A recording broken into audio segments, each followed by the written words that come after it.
Hi అండి, నమస్తే. నేను Jhansi. Welcome to our channel Jhansi cooking gardening vlogs. ఎలా ఉన్నారండి? అందరూ బాగున్నారా? నేనైతే చాలా బాగున్నాను. మీరు కూడా చాలా చాలా బాగుండాలని మనస్ఫూర్తిగా కోరుకుంటున్నాను. అన్ని అద్భుతమైన టిప్స్ అయితే షేర్ చేస్తున్నానండి. వీడియోని ఎక్కడ కూడా స్కిప్ చేయకుండా చివరి వరకు చూసి వీడియో నచ్చితే చిన్న లైక్ చేయండి ఫ్రెండ్స్. ఈ రోజు పెళ్లి రోజు, పుట్టినరోజు జరుపుకున్న ప్రతి ఒక్కరికి కూడా హార్ట్ఫుల్ కంగ్రాట్స్ అండి. Many more happiness of the day. ఇలాంటి పెళ్లి రోజులు, పుట్టినరోజులు ఎన్నో జరుపుకోవాలని మనస్ఫూర్తిగా కోరుకుంటున్నాను. అన్ని అద్భుతమైన టిప్స్ అండి. వీడియోని ఎక్కడ కూడా స్కిప్ చేయకుండా చివరి వరకు చూడండి. వీడియో నచ్చితే ప్లీజ్ అండి వీడియో లైక్ చేసి మీ ఫ్రెండ్స్ అండ్ రిలేటివ్స్ షేర్ చేయండి. ఇంకా లేట్ చేయకుండా వీడియోలోకి అయితే వెళ్ళిపోదాం. ఫస్ట్ టిప్ని అయితే తెలుసుకుందాం.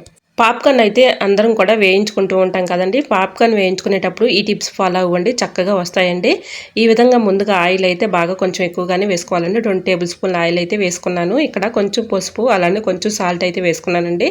ఇలా కొంచెం హీట్ వచ్చిన తర్వాత మనం ఇలా గరిటె పెట్టి తిప్పుకొని మూత పెట్టి వేసుకున్నాం అనుకోండి, చూడండి చక్కగా అయితే వచ్చాయి.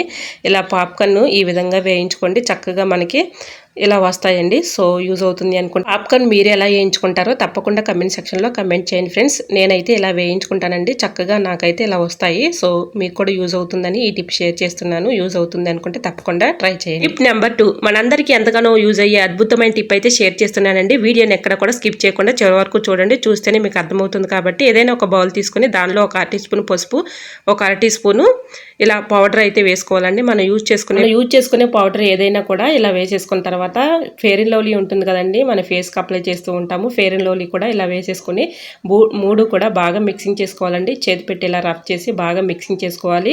ఇలా మిక్సింగ్ చేసుకునే ఈ మిశ్రమాన్ని మన ఫేస్కి అప్లై చేసేసి ఒక 1 అవర్ పాటు అలా ఉంచేసి 1 అవర్ తర్వాత ఫేస్ వాష్ చేసుకున్నాం అనుకోండి, చక్కగా మంచి గ్లోయింగ్ అయితే వస్తుందండి, మంచి బ్రైట్నెస్ అయితే వస్తుందండి. మన ఫేస్ పైన ఉన్నటువంటి మొటిమలు కానీ, మచ్చలు కానీ, టాన్ కానీ ఏది ఉన్నా కూడా చక్కగా పోతుందండి. ఇలా ఒక 1 అవర్ పాటు ఫేస్ పైన ఇలా అప్లై చేసేసి తర్వాత మనం క్లీన్ చేసుకున్నాం అనుకోండి, చక్కగా మనకి మన ఫేస్ అయితే మెరిసిపోతుందండి. మన ఫంక్షన్స్కి వెళ్ళాలి అర్జెంటుగా అనుకున్నప్పుడు ఇలా ట్రై చేసి చూడండి, రిజల్ట్ అనేది ఖచ్చితంగా ఉంటుందండి. ఇలా ట్రై చేయండి, 100% వర్క్ అవుతుంది. ఇప్పుడు మీకు క్లీన్ చేసిన తర్వాత చూపిస్తున్నాను చూడండి, చక్కగా క్లీన్ అయిపోయింది. మన ఫేస్ పైన కూడా మంచి బ్రైట్నెస్ అయితే వస్తుంది. సో యూజ్ అవుతుంది అనుకుంటే తప్పకుండా ట్రై చేయండి. టిప్ నెంబర్ 3 నాప్కిన్ తీసుకొని దాంట్లో ఒక 1/2 టీ స్పూన్ వాము, లవంగాలు అయితే 4-5 చిదుముకొని అందులో వేసేసుకోవాలండి.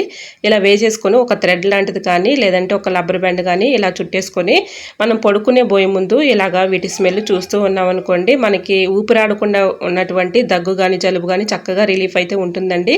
ఎన్నెన్నో మెడిసిన్స్ అయితే వాడు చూస్తాం కానీ తగ్గదు, కానీ ఇలా ట్రై చేయండి, చాలా బాగా వర్క్ అవుతుందండి. ఇలా మంచి రిలీఫ్ అయితే ఉంటుంది. సో పడుకునే ముందు ఇలాగ ఈ స్మెల్ చూస్తూ పడుకున్నాం అనుకోండి, చక్కగా ఊపిరాడుకున్నటువంటి దగ్గు కానీ జలుబు కానీ చక్కగా తగ్గిపోతుంది. సో యూజ్ అవుతుంది అనుకుంటే ట్రై చేయండి. ఇంకా నెక్స్ట్ టిప్ని తెలుసుకుందాం. టిప్ నెంబర్ 4 దోశలు పోసుకున్న తర్వాత దోశల పెనం ఇలా కొంచెం సేపు దాకా హీట్గానే ఉంటుంది కదండి, ఆ హీట్ మీద కొంచెం అయితే ఇలా ధనియాలు వేయించేసుకుని చక్కగా ఒక డబ్బాలో స్టోర్ చేసుకున్నాం అనుకోండి, మన అవసరానికి తీసుకుని యూజ్ చేసుకోవచ్చు. మసాలాలోకి ధనియాలు మనం అస్తమానం వేయించుకునే పని లేకుండా ఇలా ట్రై చేయండి, మనకి చక్క మనీ కూడా సేవ్ చేసుకున్నట్లు ఉంటుంది.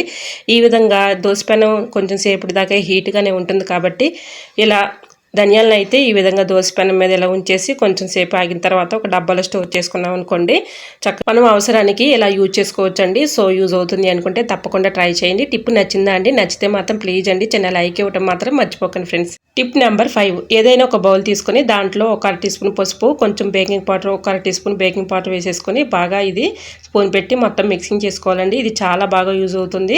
కొందరిళ్ళల్లో చెక్క గుమ్మాలు అయితే ఉంటూ ఉంటాయి కదండి, చెక్క గుమ్మాల దగ్గర బాగా చెదలు పట్టేసి చీమలు వస్తూ ఉంటాయి, మట్టితో వేస్తూ ఉంటుంది, చాలా ఇబ్బంది పడిపోతూ ఉంటాము. మనం ఎంత ఏవి వాడినా కూడా అవి తగ్గవు కదండి. ఇలా ట్రై చేయండి, చాలా బాగా యూజ్ అవుతుంది. ఒకరు కమెంట్ చేశారండి, ఇలా చెక్క గుమ్మాల దగ్గర చెదలు వస్తుంది, ఏదైనా ఒక టిప్ చెప్పండి అని కామెంట్ చేశారండి. వాళ్ళకి టిప్ అయితే షేర్ చేస్తున్నానండి. ఇలా ఈ విధంగా మనకి చెక్క గుమ్మాల దగ్గర ఇలా పగుళ్ళలాగా వచ్చేసి దీనిలోనే చెదలు అలానే చీమలు పడుతూ ఉంటాయి కదండి, అలా చీమలు కానీ చెదలు కానీ ఉన్నప్పుడు ఇలా కొంచెం పసుపు, బేకింగ్ పౌడర్ ఇలా బాగా మిక్సింగ్ చేసి ఇలా వేసుకున్నాం అనుకోండి, చక్కగా మనకి చీమలు కానీ చెదలు కానీ రాకుండా ఉంటాయి. టిప్ నెంబర్ 6 మిక్సీలో మనం ఇలా మిక్సీ జార్లో మసాలాలు కానీ చట్నీలు కానీ పడుతూ ఉంటాం కదండి, చట్నీ పట్టిన ప్రతిసారి ఏదైనా మిక్సీలో ఇలా వాడుకునేటప్పుడు దీనిపైన ఇలా డస్ట్ కానీ ఇలాగా మసాలాలు పౌడర్ కానీ చట్నీలు కానీ ఇలా పడుతూ ఉంటాయి కదండి, మనం ఎంత క్లీన్ చేసినా ఒక్కొక్కసారి పోవు కదండి. ఇలా ట్రై చేయండి.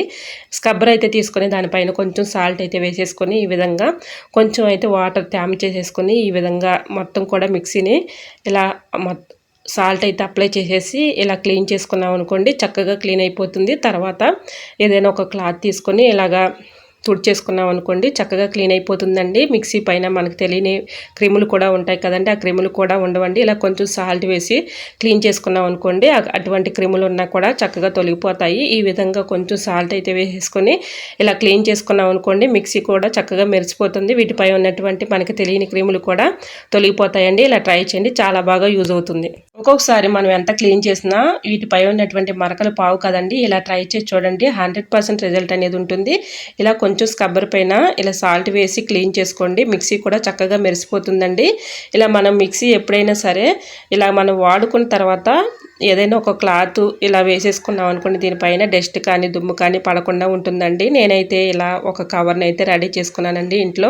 చక్కగా ఇలా స్టిచ్చింగ్ చేసేసుకొని ఇలా దీనిపైన అయితే ఇలాగ ఒక కవర్ లాగా అయితే కుట్టుకున్నానండి. సో యూజ్ అవుతుంది అనుకుంటే మీరు కూడా ట్రై చేయండి. ఇలాగా ఏదైనా ఒక కవర్ లాంటిది కానీ ఏదైనా ఒక టీ షర్ట్ లాంటిది కానీ పిల్లలవి పాతవి ఉంటాయి కదండి, అవి పైన ఇలా వేసేసామనుకోండి డస్ట్ కానీ ఏమీ పడకుండా ఉంటాయండి. సో యూజ్ అవుతుంది అనుకుంటే తప్పకుండా ట్రై చేయండి. టిప్ నెంబర్ 7, మిక్సీ అయితే క్లీన్ చేస్తూ ఉంటాం కదండి, మిక్సీ జార్లు కూడా క్లీన్ చేసుకుంటూ ఉంటాము. మిక్సీ జార్ల పైన ఉన్నటువంటి మూతలు అయితే ఒక్కొక్కసారి ఇలాగా డస్ట్ ఉండిపోయి చాలా ఇబ్బందిగా ఉంటుంది కదండి. ఇలా హెల్త్ ప్రాబ్లమ్స్ కూడా వస్తూ ఉంటాయి. మనం ఇలా అప్పుడప్పుడు క్లీన్ చేసుకోకపోతే ఇలాగ డస్ట్ అయితే పట్టేసి ఉంటుంది కదండి. ఒక లెమన్ అయితే ఒక హాఫ్ తీసుకొని ఇలా దీనిపైన కొంచెం బేకింగ్ పౌడర్ అయితే వేసేసుకొని ఇలాగా మూతకున్నటువంటి డస్ట్ని ఈజీగా క్లీన్ చేసుకోవచ్చండి. ఇలా గట్టిగా రబ్ చేసి ఇలా రుద్దామనుకోండి ఇలా గ్యాప్లో ఉన్నటువంటి డస్ట్ ఈజీగా రిమూవ్ అయిపోతుందండి. అలానే మనం యూజ్ చేసుకునేది టూత్ బ్రష్ కాకుండా పాతది టూత్ బ్రష్ ఉంటుంది కదండి, యూజ్ చేయింది అదొకటి తీసుకొని ఈ విధంగా రఫ్ చేసి లెమన్ పెట్టి రుద్దిన తర్వాత ఇలాగ బ్రష్ పెట్టి రుద్దేసుకున్నాం అనుకోండి వీటిపై ఉన్నటువంటి డస్ట్ అలానే మరకలు కానీ ఈజీగా రిమూవ్ అయిపోతాయండి. ఇలా టూత్ బ్రష్ పెట్టి ఈజీగా క్లీన్ అయిపోతుంది. ఇలా టూత్ బ్రష్ పెట్టి రుద్దిన తర్వాత మనం వాటర్ పెట్టి క్లీన్ చేసుకున్నాం అనుకోండి చక్కగా క్లీన్ అయిపోతుంది. ఒకసారి ట్రై చేసి చూడండి. బేకింగ్ పౌడర్ అలానే లెమన్ ఇది చాలా బాగా పనిచేస్తుందండి. వీటిపై ఉన్నటువంటి డస్ట్ని చక్కగా తొలగిపోతుంది. సో యూజ్ అవుతుంది అనుకుంటే తప్పకుండా ట్రై చేయండి. లెమన్ బేకింగ్ పౌడర్ క్లీనింగ్ పర్పస్గా చాలా బాగా యూజ్ అవుతుందండి. చూసారా, ఇప్పుడు మీకు లైవ్లోనే చూపిస్తున్నాను. బ్రష్ పెట్టి ఇలా క్లీన్ చేసిన తర్వాత చూడండి చక్కగా దీనిలో ఉన్నటువంటి డస్ట్ ఈజీగా రిమూవ్ అయిపోయిందండి. ఈ విధంగా వాటర్తో క్లీన్ చేసిన తర్వాత మీకు లైవ్లోనే చూపిస్తున్నాను చూడండి. మూత అయితే చక్కగా మెరిసిపోతుంది. దీని లోపల ఉన్నటువంటి డస్ట్ ఈజీగా తొలగిపోతుందండి. ఈ విధంగా వాటర్ పెట్టి క్లీన్ చేసిన తర్వాత చూడండి చక్కగా అయితే ఇలా వచ్చింది. చూసారా ఎంత చక్కగా వచ్చిందో. ఈ విధంగా ట్రై చేయండి, చాలా బాగా వర్క్ అవుతుంది. అలానే మిక్సీ పైన కూడా ఇలా చక్కగా ఒక లెమన్ అయితే పెట్టేసి ఇలా క్లీన్ చేసుకున్నాం అనుకోండి చక్కగా దీనిపై ఉన్నటువంటి డస్ట్ ఈజీగా రిమూవ్ అయిపోతుందండి. కొంచెం అయితే బేకింగ్ పౌడర్ కూడా వేసేసుకొని ఇలాగా చక్కగా క్లీన్ చేసుకున్నాం అనుకోండి చక్కగా క్లీన్ అయిపోతుందండి. ఈ విధంగా ట్రై చేయండి, చాలా బాగా వర్క్ అవుతుంది. ఐ హోప్ ఈ టిప్స్ అన్ని మీకు నచ్చాయి అనుకుంటున్నా. నచ్చితే మాత్రం ప్లీజ్ అండి వీడియో లైక్ చేసి మీ ఫ్రెండ్స్ అండ్ రిలేటివ్స్ షేర్ చేయండి. ఫస్ట్ టైం మన ఛానల్ ఎవరైనా చూస్తుంటే ప్లీజ్ అండి ప్రీవియస్ వీడియో చూసి మీకు నచ్చి కంటెంట్ ఉంది అనుకుంటేనే ఛానల్ని సబ్స్క్రైబ్ చేసుకోండి. ఇంతవరకు నా ఛానల్ ఎంతగానో ఆదరించి సపోర్ట్ చేసి సబ్స్క్రైబ్ చేసిన ప్రతి ఒక్కరికి కూడా నా హృదయపూర్వక ధన్యవాదాలు తెలియజేసుకున్నానండి. ఇలానే సపోర్ట్ చేయండి. మన ఛానల్లో ఇంకా మంచి మంచి న్యూ టిప్స్ అయితే షేర్ చేస్తూ ఉంటాను. ఈ టిప్స్ అన్నింటిలో ఏ టిప్ అయితే మీకు బాగా నచ్చిందో, ఏ టిప్ యూజ్ఫుల్ అనుకుంటున్నారో తప్పకుండా కమెంట్ సెక్షన్లో కమెంట్ చేయడం మాత్రం మర్చిపోకండి ఫ్రెండ్స్. మీకు ఏ టిప్ కావాలనేది కూడా కమెంట్ చేయండి. ఓకేనండి, మరికొన్ని టిప్స్తో మళ్ళీ మీ ముందుకు వచ్చేస్తానండి. అంతవరకు బాయ్. అందరూ బాగుండాలి, అందులో నేను ఉండాలని ఆశిస్తూ నేను మీ ఝాన్సీ. Thanks for watching.